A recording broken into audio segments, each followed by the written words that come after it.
We all know Usain Bolt for his absolute supremacy over the 100 and the 200 meters.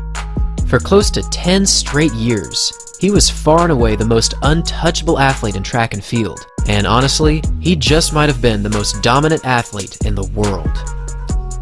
When you think about Bolt, you think of this: a larger-than-life sprinter with more confidence than pretty much anyone, and although he certainly believed in himself, he wasn't the stone-cold, braggadocious athlete we've seen previously. He was different. He was a relaxed and easygoing runner who would quite often even make jokes directly into the camera. Frequently, we'd see him dancing just moments before his races started. He would even interact with many of the younger workers on the track just moments before he started his races. Man, it's hard not to smile when you see that. I remember watching Bolt during his prime, and I think it's safe to say that he was literally unbeatable when he was at his absolute best. In almost every race, he was so fast that he could easily cruise through the finish line with a huge smile on his face. But he wasn't always considered the greatest sprinter of all time. Throughout his career, we've seen countless world championship titles, multiple Olympic victories, and a ridiculous amount of world record moments. But when did Bolt truly become the greatest sprinter in the history of the sport? What single moment brought him eternal success that solidified him as the undisputed GOAT? This is the story of Usain Bolt's most immortal track and field moment. To better understand how Bolt became the one true GOAT of sprinting, we have to go all the way back to 2002. At just 15 years old, the young Jamaican was already showing tremendous promise on the world's highest stage. And although he wasn't even old enough to legally drive, he was already running unreal times. He was even running faster than athletes 4 or 5 years older than him.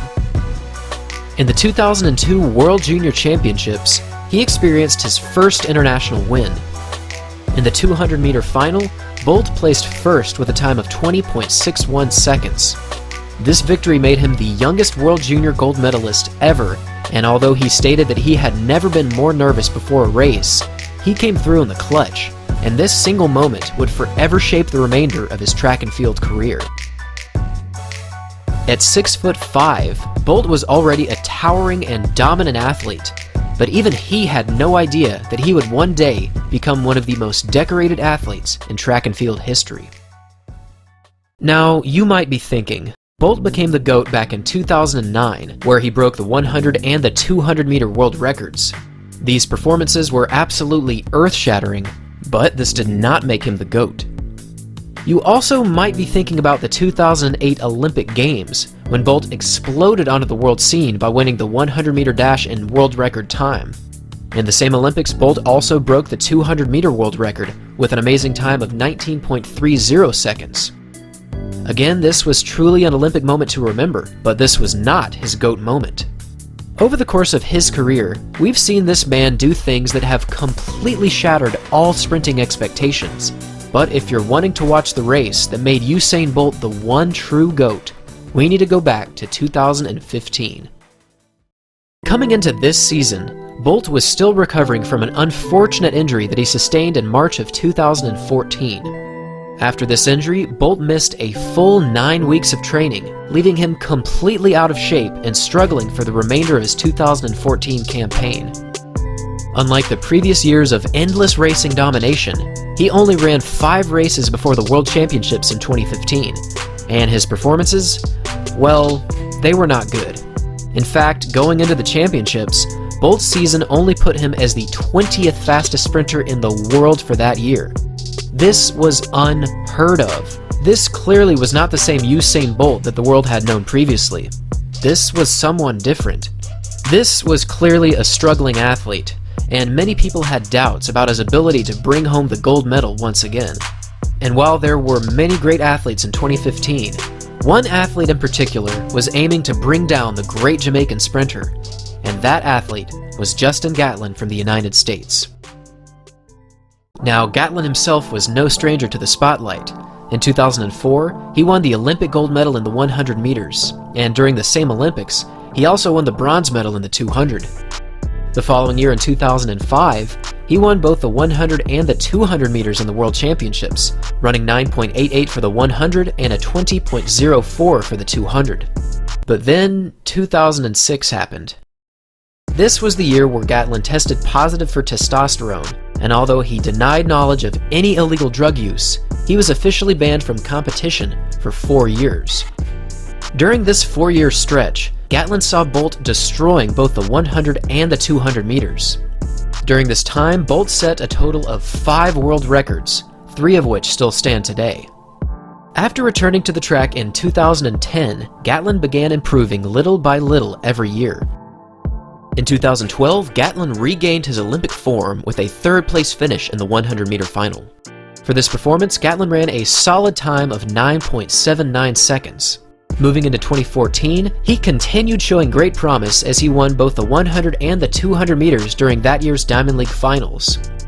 Against all odds, Gatlin was the proud owner of the fastest times in the world for both events that year, running a 9.77 for the 100 and a 19.68 for the 200 meters. Boosted by his newfound self-confidence and world-leading times, Gatlin entered the 2015 season with a heavy prediction against his Jamaican rival. Are you going to win? Yes, Justin, we need to hear you say, we need to guarantee I'm bringing the gold medal back to the US of A. Yes. He just said he's going to win. I'm going to win. Now, I get that Gatlin was excited in this clip, but come on. You're gonna predict a gold medal against an athlete that hasn't lost a world championship or Olympic race since 2007. Well, good luck with that. But for real, the heat was on throughout the entire 2015 season, and Bolt was clearly not in his typical form.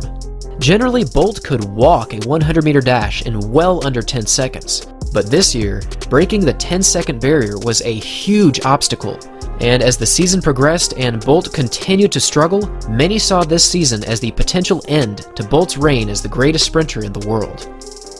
After an incredibly challenging season building up to the World Championships, Gatlin was widely accepted as the better sprinter for the entire season.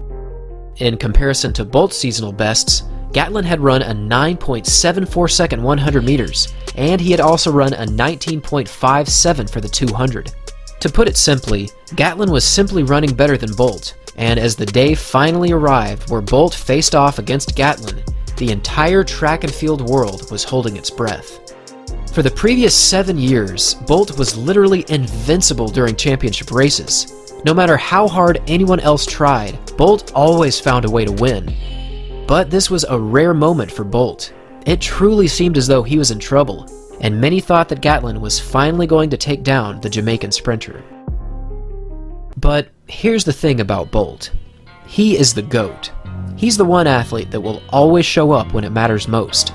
And on August 23, 2015, he ran what just might be the single most clutch 100-meter race in the history of track and field. Bolt gets out pretty well, so does Rogers. Gatlin's got out a little bit better though, and Bolt and Gatlin are right together here. It's Gatlin at the moment, and here comes Usain Bolt, and Bolt gets it! Oh, does he? I think he has! Usain Bolt! Just imagine being Justin Gatlin in this moment. You've already talked trash for the majority of the season, and even though you've run much faster than him for the previous 3 months, Bolt showed up and ran one of the most clutch 100-meter sprints in track and field history. This wasn't just a victory.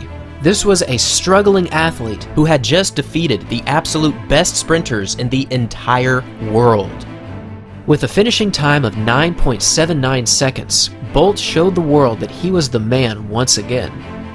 But we haven't even talked about the 200-meter final. In Bolt's own words, he said, "I'm not losing the 200. That's my event." And I'm gonna let you guess what happened in the finals. Unlike the 100, Bolt won this race easily.